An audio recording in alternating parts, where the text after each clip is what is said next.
TV 24 news ವಾಹಿನಿಗೆ ಸ್ವಾಗತ. ಬೆಳೆ ವಿಮೆ ಹಂಚಿಕೆಯಲ್ಲಿ ತಾರತಮ್ಯ ಹಾಗೂ ವಿವಿಧ ಇಲಾಖೆಗಳ ನಿರ್ಲಕ್ಷ್ಯ ಖಂಡಿಸಿ ಶಿಗ್ಗಾಂವ್ ತಾಲೂಕು ಕೃಷಿ ಇಲಾಖೆ ಕಚೇರಿ ಎದುರು ರೈತರು ಹಲಗೆ ಬಾರಿಸಿ ಪ್ರತಿಭಟನೆ ಮಾಡಿದ್ದಾರೆ. ಒಂದು ವಾರದ ಒಳಗೆ ಸಮಸ್ಯೆ ಬಗೆಹರಿಯದಿದ್ದರೆ ಸಾಮೂಹಿಕವಾಗಿ ವಿಷ ಸೇವಿಸಿ ಆತ್ಮಹತ್ಯೆ ಮಾಡಿಕೊಳ್ಳುವುದಾಗಿ ಎಚ್ಚರಿಕೆ ಕೊಟ್ಟ ಘಟನೆ ಆತಂಕ ಮೂಡಿಸಿದೆ. ಪ್ರತಿಭಟನೆಯ ನೇತೃತ್ವ ವಹಿಸಿದ ರೈತ ಮುಖಂಡ ಶಶಿಧರ್ ಹೊನ್ನಣ್ಣ ಅವರ ಮಾತನಾಡಿ, ಕಳೆದ 7 ವರ್ಷಗಳ ಎಸ್ಟೇಕ್ ಮಾಹಿತಿಯಲ್ಲಿ ಗಂಭೀರ ಲೋಪಗಳಾಗಿದ್ದು, ಇದರಿಂದ ರೈತರಿಗೆ ಅನ್ಯಾಯವಾಗಿದೆ ಅಂತ ಆರೋಪಿಸಿದರು. ಕೃಷಿ ಇಲಾಖೆ ಮಾಡಿರುವ ತಪ್ಪುಗಳ ದಾಖಲೆಗಳನ್ನು ಸಲ್ಲಿಸಲು ನಾವು ಸಿದ್ಧರಿದ್ದೀವಿ. ಅಧಿಕಾರಿಗಳು ತಮ್ಮ ಸಮ್ಮುಖದಲ್ಲಿ ಮರು ಲೆಕ್ಕಾಚಾರ ಮಾಡಬೇಕು ಹಾಗೂ ವಿಮೆ ತಡೆ ಹಿಡಿಯುವಲ್ಲಿ ಭಾಗಿಯಾದ ಎಲ್ಲ ಅಧಿಕಾರಿಗಳು ಸ್ಥಳಕ್ಕೆ ಬರಬೇಕು ಅಂತ ಆಗ್ರಹಿಸಿದ್ರು. ಇದಕ್ಕೆ ಪ್ರತಿಕ್ರಿಯಿಸಿದ ತಾಲೂಕು ಕೃಷಿ ಇಲಾಖೆ ಸಹಾಯಕ ನಿರ್ದೇಶಕ ಕೊಟ್ರೇಶ್ ಗೆಜ್ಜೆ, ಕೃಷಿ ಇಲಾಖೆ ಕೇವಲ ಪ್ರಚಾರ ಕಾರ್ಯ ನಿರ್ವಹಿಸುತ್ತೆ. ಬೆಳೆಗಳ ಅಂದಾಜು ಹಾಗೂ ಲೆಕ್ಕಾಚಾರವನ್ನ ಕಂದಾಯ, ತೋಟಗಾರಿಕೆ, ಸಂಖ್ಯಾ ಸಂಗ್ರಹಣಾ ಇಲಾಖೆ ಸೇರಿ ಹಲವು ಇಲಾಖೆಗಳು ಜಂಟಿಯಾಗಿ ನಡೆಸುತ್ತೆ. ಬೆಳೆ ವಿಮೆ ಪ್ರಕ್ರಿಯೆ ಕೂಡ ವಿವಿಧ ಇಲಾಖೆಗಳ ಸಮನ್ವಯದಲ್ಲಿ ನಡೆಯುವುದರಿಂದ ರೈತರು ಶಾಂತಿಯುತವಾಗಿ ಸಮಸ್ಯೆ ಪರಿಹಾರಕ್ಕೆ ಸಹಕರಿಸಬೇಕು ಎಂದಿದ್ದಾರೆ. ಸತ್ಯ ಏನೋ ನೀವು ಅಷ್ಟು ನಮ್ಮಲ್ಲಿ ಕೆಲಸ ಮಾಡಿರಿ, ನಮ್ಮ ರೈತರ ಬಗ್ಗೆ ಒಳ್ಳೆ ಇದೈತಿ, ಒಳ್ಳೆ ಅಭಿಪ್ರಾಯ, ಕೆಟ್ಟ ಧೋರಣೆ ಐತೆ ಅಂತ ಅಧಿಕಾರಿ ಸಮಸ್ಯೆ ಎಲ್ಲ ರೈತರು ಮಾಡ್ಬೇಕಂತವ್ರೆ. ಸಿಗ್ಗಾಂವ ದಯವಿಟ್ಟು ಲೆಕ್ಕಾಚಾರ ಮಾಡಿ ಇಲ್ಲೇ ಸ್ಥಳದಾಗ ಪರಿಹಾರ ಕೊಡಿ. ಒಂಥರ ಕಂತು ಬೆಳೆ ಕಟಾವ್ ಟೈಮ್ನಾಗ ಲಾಸ್ ಆದ್ರೆ ಒತ್ತೊಂದು ಕಂತು ಮಧ್ಯಂತರ ಕೊಟ್ಟಿದ್ವಿ. ಕಟಾವ್ ಟೈಮ್ನಾಗ ಮಳೆ ಅತಿವೃಷ್ಟಿ ಆದ್ರೂ ಕೊಟ್ಟಿದ್ದೆ, ಅದನ್ನ ನೆನ್ಕೊಂಡು ನಾವು ರೈತ ಬೆಳೆ ಕೊಟ್ಟಿದ್ದೇವೆ. ಅದ್ರ ಪ್ರಕಾರ ಬೆಳೆ ವಿಮೆ ಕಂಪ್ನಿಗಳು ನಡ್ಕೋರು. ಯಾಕಂದ್ರೆ ನಾವು ಬೆಳೆ ಕಟ್ಟಿರ್ತೀವಿ. ಈ ವರ್ಷ ಬೆಳೆ ಕಟ್ತೀವಿ. ಸ್ಟಾರ್ಟಿಂಗ್ ನಮ್ಮ ತಾಲೂಕಿನಾಗ 199% ಬಿತ್ತನೆ ಆಗೈತಿ. ಬೆಳೆ ವಿಮೆ ನಾವು ಎಲ್ಲ ರೈತರು ಕಟ್ತೇವೆ. ಕೃಷಿ ಇಲಾಖೆ ಘೋಷಣೆ ಮಾಡ್ತಾರೆ, ನಾವು ಕಟ್ತೇವೆ. ಸರ್ಕಾರ ಆದೇಶಿಸಿ ಯಾವ ಹಂತದೊಳಗೆ ನೀವು ನುಕ್ಸಾನ ಆಗಿದೆ ಆ ಹಂತದೊಳಗೆ ಬೆಳೆ ಪರಿಹಾರ ಕೊಡ್ತಾನೆ ಅಂತೀರಿ. ಅದು ಒಟ್ಟ ರೈತರಿಗೆ ಅದು ಒಟ್ಟ ಮುಟ್ಟುವಲ್ರಿ. ಇವತ್ತಿಗೆ ಯಾವ ರೈತರಿಗೆ ಮುಟ್ಟುವಲ್ಲ. ಆಮೇಲೆ ರೀ ಏರಿಯಾ ವೈಸ್ ಒಂದ್ ಏರಿಯಾ ಗೊಂಜಾಳ ತೆಗಿತೀರಿ, ಒಂದ್ ಏರಿಯಾ ಸೋಯಾಬೀನ್ ತೆಗಿತೀರಿ. ಒಂದ್ ಏರಿಯಾ ಎಲ್ಲ ರೈತರು ಒಂದೊಂದು ಎಲ್ಲ ಮಿಕ್ಸ್ ತೆಗಿ ಬೆಳೆದಿರ್ತಾರೆ. ಸೋಯಾಬೀನ್ ಬೆಳೆದಿರ್ತಾರ, ಗೊಂಜಾಳ ಬೆಳೆದಿರ್ತಾರ, ಉದ್ದು ಬೆಳೆದಿರ್ತಾರ, ಹೆಸರು ಬೆಳೆದಿರ್ತಾರ, ಹತ್ತಿನ ಬೆಳೆದಿರ್ತಾರ, ಶೇಂಗಾನು ಬೆಳೆದಿರ್ತಾರ. ಆ ರೈತಿಗೆ ಒಂದೊಂದು ಏರಿಯಾಕ್ಕೆ ಒಂದೊಂದು ತೆಗೆದ್ರೆ ಉಳ್ಕಾದ ಬೆಳೆ ಅವ್ನು ಲಾಸ್ ಆಗಿರ್ತದೆ. ಶೇಂಗಾ ಲಾಸ್ ಆಗಿರ್ತದೆ, ಸೋಯಾಬೀನ್ ಲಾಸ್ ಆಗಿರ್ತದೆ, ಹತ್ತಿ ಲಾಸ್ ಆಗಿರ್ತದೆ. ಅವ್ನು ಬೆಳೆ ಮೇಲೆ ಯಾವನು ಬಿತ್ತಿರ್ತಾನ ಹೊಲ ಅದ್ರ ಪ್ರಕಾರ ಅವ್ನು ಬೆಳೆ ಮೇಲೆ ಕಟ್ಟಿರ್ತಾನ. ಮತ್ತೆ ಆ ರೈತರು ಒಂದು ಹೋಬಳಿ ಒಳಗೆ ನಾವು ಒಂದು ಪಂಚಾಯತ್ ಗೊಂಜಾಳ ಆಗಿತ್ತಂದ್ರೆ ಅವು ಶೇಂಗಾ ಕಟ್ಟಿದ್ರು ರೈತ ಸಾಯ್ತಾನ, ಸೋಯಾಬೀನ್ ಕಟ್ಟಿದ್ರೆ ರೈತ ಸಾಯ್ತಾನ, ಹುತ್ತಿ ಕಟ್ಟಿದ್ರು ರೈತ ಸಾಯ್ತಾನ. ಮತ್ತೆ ಅವನ್ನೇ ಯಾಕತ್ತಲ್ಲ ಸರ್ ಇದು. ಮತ್ತೆ ಎಲ್ಲಾ ಬೆಳೆಗಳನ್ನ ಕಟ್ಕೋಬೇಕಾದ್ರೆ ಆ ಬೆಳೆ ಪರಿಹಾರ ಕೊಡ್ತಾನೆ ಅಂದ್ರೆ ಒಂದ ಆಯ್ಕೆ ಯಾಕೆ ಕೊಡ್ಕೊಂತಾರೆ ವಿಚಾರ. ಅದು ನಿಮ್ಗೆ ತಂಗೋದೈತಿ.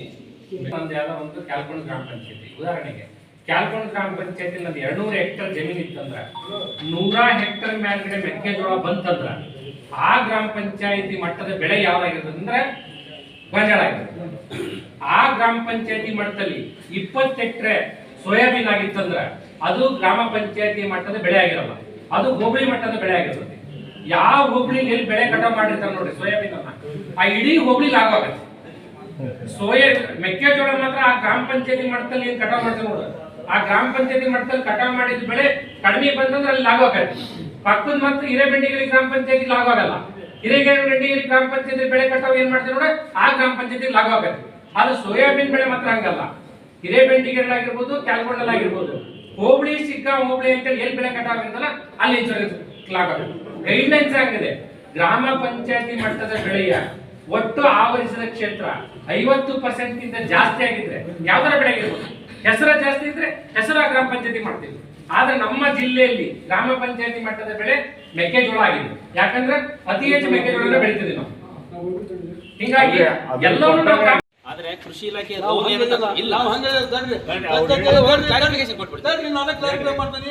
ಒಂದೇ ನೋಡ್ರಿಪ್ಪ. ನಮ್ಮ ಮೊದಲೇ ಹೇಳ್ತಾರೆ ನಮ್ಮ ಎಡಿ ಸಾಹೇಬರು ಭಾಳ ಒಳ್ಳೆಯವರು, ಅವ್ರ ಬಗ್ಗೆ ನಾವು ಒಂದಾಗ ತಯಾರಿಲ್ಲ. ಯಾರು ತಪ್ಪು ಮಾಡ್ಯಾರ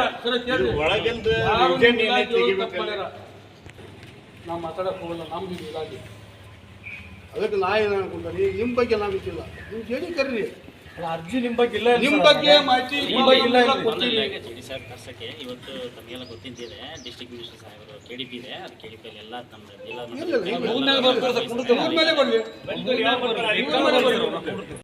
ಶಿಗ್ಗಾಂವ್ನಲ್ಲಿ ರೈತರ ಗೋಳಾಟ ನೋಡಲಾರ್ದಂತ ಆಗಿದೆ. ಇಲ್ಲಿ ರೈತ ಮಾಜಿ ZP ಅವರು ಇದ್ದಾರೆ, ಶಶಿಧರ್ ಹೊನ್ನಣ್ಣವರು ಏನು ಮಾತಾಡ್ತಾರ ನೋಡೋಣ.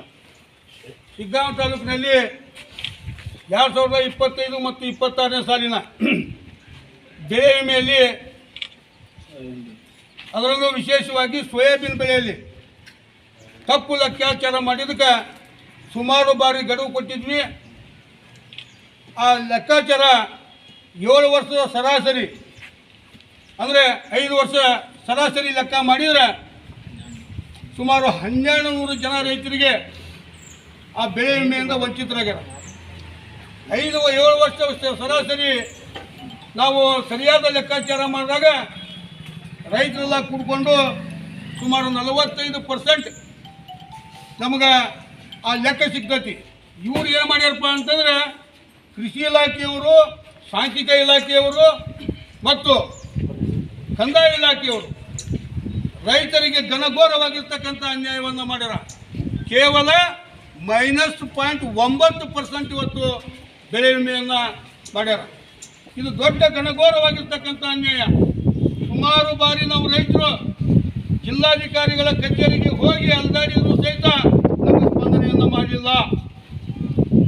ಇದು ರೈತರಿಗೆ ಮಾಡಿರ್ತಕ್ಕಂಥ ಘನಘೋರವಾಗಿರ್ತಕ್ಕಂಥ ಅನ್ಯಾಯ. ಇದು ಒಂದನೇದು.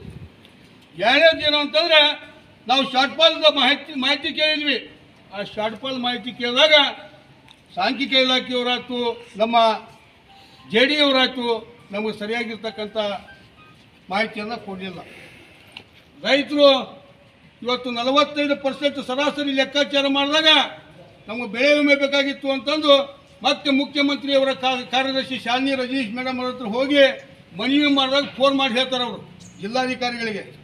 ಅವಾಗ ಎಚ್ಚೆತ್ಕೊಂಡು ನಮಗೆ ಮಾಹಿತಿ ಕೊಡ್ತಾರೆ. ಎಸ್ಟೇಟ್ ಮಾಹಿತಿ ಅಂತಕ್ಕಂಥದ್ದು ಒಂದು ಕಾರಣ ಹೇಳ್ತಾರೆ. ಆ ಎಸ್ಟೇಟ್ ಮಾಹಿತಿ ಕೇಳಿದಾಗ ಎಸ್ಟೇಟಿನ ಒಬ್ಬ ಅಧಿಕಾರಿ, ಆ ಹೆಣ್ಮಗಳ ಹೆಸರು ಏನೈತಿ, ಮೈತ್ರಿ ಮೇಡಮ್, ಆಕೆ ಹೋಗಿ ಕೇಳಿದಾಗ ಆಕೆ 0 ರೀ ಸಾಹೇಬ್ರ, 0, ಏನು ಮಾಹಿತಿ ಇಲ್ಲ ಆಕೆಗೆ. ಆ ಎಸ್ಟೇಟ್ ಅಂದ್ರೆ ಗೊತ್ತಿಲ್ಲ. ನಮ್ಮ ರೈತರು ಮತ್ತೆ ಯಾವಾಗ ಗೊತ್ತಾಗತ್ತೆ ಎಸ್ಟೇಟ್ ಮಾಹಿತಿ? ಇಷ್ಟೆಲ್ಲ ತಿಳಿದು ಸಹಿತ ಇವತ್ತು -9% ಕೊಟ್ಟಾಗ ರೈತರು ನಾವು ಸಿಡಿದೇಳಬೇಕಾಯ್ತು. ಬಹಳಷ್ಟು ಶಾಂತ ರೀತಿಯಿಂದ ಈ ಹೋರಾಟವನ್ನು ಮಾಡಬೇಕು ಅಂತಕ್ಕಂಥ ವಿಚಾರದಲ್ಲಿದ್ವಿ. ಸಾಕಷ್ಟು ರೀತಿಯೊಳಗೆ ಪೊಲೀಸ್ ಇಲಾಖೆಯವರು ನಮಗೆ ಸಹಕಾರ ಕೊಟ್ಟಾರ. ಪ್ರತಿಭಟನೆ ಮಾಡ್ತಕ್ಕಂಥ ಸಂದರ್ಭದಲ್ಲಿ ಸುಮಾರು ಬಾರಿ ಗಡುವು ಕೊಟ್ವಿ. ಗಡುವು ಕೊಟ್ಟರು ಸಹಿತ ಅವರು ನಮಗೆ ಕ್ಯಾರಿ ಆಗಿಲ್ಲ ಅಧಿಕಾರಿಗಳು. ನಾವು ಎಲ್ಲ ರೈತರು ವಿಚಾರ ಮಾಡಿದ್ವಿ. ಸುಮಾರು 45% ಹಾನಿಯಾಗೈತಿ. ಸಾಲ ಸೋಲ ಮಾಡೇವಿ, ಬ್ಯಾಂಕ್ನಾಗ ಸಾಲ, ಖಾಸಗಿಯವ್ರ ಕಡೆ ಸಾಲ, ಇಷ್ಟೆಲ್ಲ ಇಟ್ಕೊಂಡ್ರು ಸಹಿತ ನಮ್ಮ ಬಗ್ಗೆ, ರೈತರ ಬಗ್ಗೆ ಕಿಂಚಿತ್ತು ವಿಚಾರವನ್ನು ಮಾಡದೇ ಇರತಕ್ಕಂಥ ಪರಿಸ್ಥಿತಿ ಇವತ್ತು ಒದಗಿ ಬಂತು. ಅನೇಕ ರೈತರೆಲ್ಲ ಕೂಡ್ಕೊಂಡು ಒಂದು ತೀರ್ಮಾನವನ್ನು ತೆಗೆದುಕೊಂಡ್ವಿ. ಕೃಷಿ ಇಲಾಖೆಯವರಿಗೆ ಮುಂಚಿತವಾಗಿ ನಾವು ಅರ್ಜಿಯನ್ನು ಕೊಟ್ಟಾಗ ಅವ್ರಿಗೆ ಶುಕ್ರವಾರದೊಳಗೆ ನಾವು ಕೊಟ್ಟರೆ ಪ್ರತಿಭಟನೆ ಮಾಡಲ್ಲ, ಇಲ್ಲ ಅಂತಂದ್ರೆ ನಾವು ಪ್ರತಿಭಟನೆ ಮಾಡ್ತೀವಿ, ನಿಮ್ಗೆ ಇಲಾಖೆ ಬೀಗ ಜಡಿದು ಪ್ರತಿಭಟನೆ ಮಾಡ್ತೀವಿ ಅಂತಕ್ಕಂಥ ವಿಚಾರವನ್ನು ನಾವು ಹೇಳಿದಾಗ ಅವರು ಸಹಿತ ಎಚ್ಚೆತ್ತುಗಳಿಲ್ಲ. ಮೊನ್ನೆ CPS ಸಾಹೇಬ್ರಿಗೆ ಹೇಳಿದ್ವಿ, ಸಾಹೇಬ್ರ ನಾವು ಗುರುವಾರದೊಳಗೆ ಶುಕ್ರವಾರ ಅಂಕ ನಾವು ಪ್ರತಿಭಟನೆ 100ಕ್ಕೆ 100 ಮಾಡ್ತೇವೆ, ಆದರೆ ಇಲಾಖೆಯವ್ರ ಕೂಡ ಮಾತಾಡ್ರಿ ಅಂತ ಹೇಳಿದಾಗ ಈ ಭ್ರಷ್ಟ ಬಂಡ JD ಏನದಲ್ಲ ಆ CPS ಸಾಹೇಬ್ರಿಗೆ ಹೇಳ್ತಾನಂತ, ಹೋಗ್ರಿ ಕನ್ಸ್ಯೂಮರ್ ಕೋರ್ಟ್ ಹೋಗ್ರಿ ಅಂತಕ್ಕಂಥ ವಿಚಾರವನ್ನು ಹೇಳ್ತಾನಂತ. ಕನ್ಸ್ಯೂಮರ್ ಕೋರ್ಟಿಗೆ ನಾವು ರೈತರು ಹೋಗ್ಬೇಕಾ? ಇವ್ರು ಮಾಡಿರ್ತಕ್ಕಂಥ ತಪ್ಪಿಗೆ ಈಗ ಆ JD ಬರಲಿ, ಸಂಬಂಧಪಟ್ಟಿರ್ತಕ್ಕಂಥ ಸಾಂಖ್ಯಿಕ ಇಲಾಖೆಯವರು ಬರಲಿ, ಜಿಲ್ಲಾಧಿಕಾರಿಗಳು ಬರಲಿ, ಆ 7 ವರ್ಷದ ಸರಾಸರಿ ಲೆಕ್ಕಾಚಾರ ತಪ್ಪೈತಿ, ನಮಗೆ ತಪ್ಪೈತೆ ನಾವು ಚಂಡ ಕಡ್ಕೊಳಕ್ತಾ ಇರೋದು. ಒಂದು ವೇಳೆ ಅದು ತಪ್ಪಿಲ್ಲ ಅಂತಂದ್ರೆ 100ಕ್ಕೆ 100ರಷ್ಟು ತಪ್ಪಿದೆ ಅಂತಕ್ಕಂಥದ್ದನ್ನು ನಾವು ಲೆಕ್ಕಾಚಾರ ಮಾಡೀವಿ. ನಾವು ತಪ್ಪಿಲ್ಲ ಅಂತ ನಾವು ಚಂಡ ಕಡ್ಕೊಳಕ್ತಾ ಇರೋದು. ಅವ್ರದ್ದೇ ಕರೆಕ್ಟ್ ಐತಿ ಅಂದ್ರೆ ನಮ್ಗೆ ಕರೆಕ್ಟ್ ಐತಿ ಅಂತಂದ್ರೆ 2 ಪಟ್ಟು ವಿಮೆಯನ್ನು ಕೊಡ್ಬೇಕಾ ಜಿಲ್ಲಾಡಳಿತ. 2 ಪಟ್ಟು ಏನು ಕೊಡ್ಬೇಕು? ವಿಮೆಯನ್ನು ಕೊಡ್ಬೇಕು. ಅದ್ರ ಜೊತೆಗೆ ತಪ್ಪನ್ನು ಮಾಡಿರ್ತಕ್ಕಂಥ JDನ ಆ ಮೈತ್ರಿ ಮೇಡಮ್ ಎಂಥ ಎಷ್ಟೇ ಅಧಿಕಾರಿನ ಸಸ್ಪೆಂಡ್ ಮಾಡ್ಬೇಕು. ಅಲ್ಲಿವರೆಗೂ ನಾವು ಬಿಡೋಂಗಿಲ್ಲ. ಎಷ್ಟೇಕಂದ್ರೆ ಗೊತ್ತಿಲ್ಲ ಪಾಪ ಅವ್ರಿಗೆ. ಅಂಥ ಅಧಿಕಾರಿಗಳು ಕೃಷಿ ಇಲಾಖೆ ಅದ. ಅದಕ್ಕೆ ನಾವು ವಿನಂತಿ ಮಾಡ್ಕೊಳ್ಳೋದು ಪೊಲೀಸ್ನವ್ರಿಗೆ, ಸಾಹೇಬ್ರು ನಿಮ್ಮ ಕೈ ಮುಗಿದು ಕೇಳ್ತೇವೆ, ನಮ್ಗೆ ರಕ್ಷಣೆ ಕೊಡ್ರಿ ಅಂತ ಕೇಳಾಕುತ್ತೇವೆ. ನಮ್ಮನ್ನ ದಾರ್ಯಾಗ ತಡೆಯಕ್ಕೆ ಹೋಗ್ಬಾರ್ರಿ. ನಮ್ಗೆ ಅನ್ಯಾಯ ನಾವು ಮಾಡಕತ್ತಿ. ನಾವು ಪ್ರಾಮಾಣಿಕವಾಗಿ ಶಾಂತ ರೀತಿಯಿಂದ ಕಿಲಿ ಆಗ್ತೇವೆ. ನಮ್ಮ ಲೆಕ್ಕಾಚಾರ ಬರೋಬ್ಬರಿ ಮಾಡಿಕೊಟ್ರೆ ಬೀಗ ತೆಗಿತೀವಿ. ಮತ್ತು ನೀವು ಅತಿಶಯವಾಗಿ ಮಾಡಕ್ಕೆ ಕುಂತೀರಂತ ನಮ್ಮ ಮೇಲೆ ಕೇಸ್ ಮಾಡಿ ಮುಂದೆ ಏನಾಕೈತಿ ನೋಡೋಣ. ನಾವೆಲ್ಲಕ್ಕೆ ತಯಾರಾಗಿ ಬಂದು ನಿಂತ್ಬಿಟ್ಟಾರೆ. ಯಾಕೆ ಪರಿಸ್ಥಿತಿ ಸರಿ ಇಲ್ಲ, ರೈತರ ಪರಿಸ್ಥಿತಿ ಸರಿ ಇಲ್ಲ. ಈ ವರ್ಷದಂಕ್ರಿ ಬಹಳಷ್ಟು ಕೆಟ್ಟ ಹೋಗೈತಿ. 2 ವರ್ಷ ಅತಿವೃಷ್ಟಿಯಾಗಿ ಹಾಳಾಗತ್ತೆ, ಈ ವರ್ಷ ಮಳೆ ಹಾಳಾಗೈತಿ. ಅದಕ್ಕೆ ದಯವಿಟ್ಟು ಪ್ರತಿಭಟನೆ ವೇಳೆ ರೈತ ಮುಖಂಡರು ಆದ ರಮೇಶ್ ಮಯಣ್ಣವನವರ, ನಿಸ್ಸಿಮಪ್ಪ ಗಾಣಗೇರ್, ಮಾದಿವಪ್ಪ ಸಿದ್ದಣ್ಣವರ್, ದೇವಣ್ಣ ಹಳವಳ್ಳಿ, ಶಂಭು ಕುರಗೋಡಿ, ವೀರನಗೌಡ ಪೊಲೀಸ್ ಗೌಡ್ರು, ಪ್ರಕಾಶ್ ನವಲೂರ, ಸುಭಾಷ್ ಮರ್ಲಿಂಗಣ್ಣನವರ್ ಸೇರಿ ಹಲವರು ಭಾಗಿಯಾಗಿದ್ರು. ಬಳಿಕ ಸ್ಥಳಕ್ಕೆ ಆಗಮಿಸಿದ ಕೃಷಿ ಇಲಾಖೆ ಉಪನಿರ್ದೇಶಕ ಶಿವಕುಮಾರ್ ಮಲ್ಲಾಡದ ರೈತರ ಅಹವಾಲು ಆಲಿಸಿ ಸಮಸ್ಯೆ ಪರಿಹಾರಕ್ಕೆ 1 ವಾರದ ಗಡುವು ಕೋರಿದ್ದಾರೆ. ಅಧಿಕಾರಿಗಳ ಭರವಸೆ ಹಿನ್ನೆಲೆ ರೈತರು ತಮ್ಮ ಪ್ರತಿಭಟನೆಯನ್ನ ತಾತ್ಕಾಲಿಕವಾಗಿ ಹಿಂಪಡೆದಿದ್ದಾರೆ.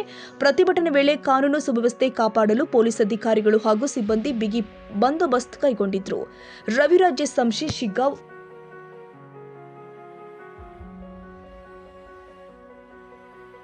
ಕನ್ನಡಿಗರ ಮೆಚ್ಚಿನ ನಿಮ್ಮ ಟಿವಿ 24 ಕನ್ನಡ ನ್ಯೂಸ್ ವಾಹಿನಿ ಇದೀಗ ಟಿವಿಯಲ್ಲಿ ಲಭ್ಯ. ಕರ್ನಾಟಕ ಮತ್ತು ದೇಶ ವಿದೇಶದ 360 ಡಿಗ್ರಿ ಸುದ್ದಿ ಹಾಗೂ ಉತ್ತರ ಕರ್ನಾಟಕ, ಬೆಳಗಾವಿ, ಬಾಗಲಕೋಟೆ, ಧಾರವಾಡ, ಹಾವೇರಿ, ಗದಗ, ಬಿಜಾಪುರ ಜಿಲ್ಲೆಯ ಕ್ಷಣ ಕ್ಷಣದ ವಿವರವನ್ನ ಪಡೆಯುವುದಕ್ಕೆ ಟಿವಿ 24 ಕನ್ನಡ ನ್ಯೂಸ್ ವಾಹಿನಿಯನ್ನ ಲೈಕ್ ಮಾಡಿ, ವಿಡಿಯೋಗಳನ್ನ ಶೇರ್ ಮಾಡಿ, ಕಮೆಂಟ್ ಮಾಡುವ ಮೂಲಕ ನಮ್ಮ ವಾಹಿನಿಗೆ ಸಹಕಾರ ನೀಡಿ ಮತ್ತು ಚಾನೆಲ್ ಅನ್ನ ಸಬ್ಸ್ಕ್ರೈಬ್ ಮಾಡಿ. Thank you.